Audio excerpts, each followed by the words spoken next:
Spiral from the Book of Saw is the latest movie of the Saw franchise. So this one takes place after the events of Jigsaw, and we're following a detective. His name is Zeke Banks. He is an angry, angsty man who does not get along with his co-workers because he turned over a dirty cop 12 years prior. He still has a lot of baggage because of his father, who used to run the department, who's retired now, and his friend is now, she's his boss now, so he's got like a corrupt police department. However, in the film's opening, one of the cops is taken down and put in a vicious train-related trap, and now we have ourselves a Jigsaw copycat killer who wants to clean up the corrupt police department. So Zeke gets a new partner and they start investigating, and all of a sudden cops start getting taken down one by one. This is a pretty lousy movie, even if you think about it.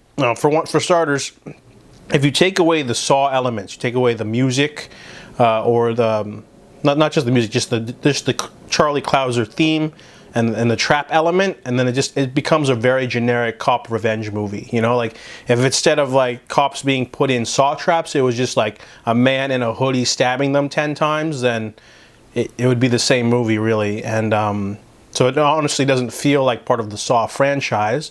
Also, the Saw traps themselves aren't good this time because they are inventive, but they don't really allow for the victim who's in them to escape. You know, that's definitely not in code with what Jigsaw is about. Jigsaw is about having a person commit a crime, get captured, and then put in this trap, and they usually have to mutilate themselves and also have a lot of willpower to escape the trap, and you know, maybe like 20% of people usually do. So this movie doesn't allow that, so it takes away the suspense factor. The direction's okay.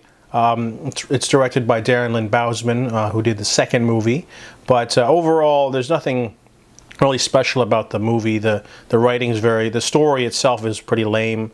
It ends abruptly too. It could have been a little bit longer. It's very short at like, I want to say like an hour and 40 minutes. So some of the stuff you can guess easily too. For example, they show a cop getting grabbed, and then they already show that he failed. I mean, why would you do that? Well, you should show him.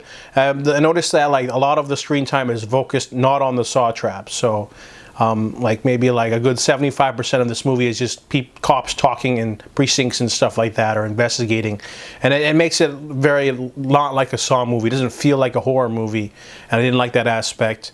So overall, Chris Rock does a decent job. There's a decent cast. You know, you got Marisol Nichols, Samuel Jackson, Max Minghella.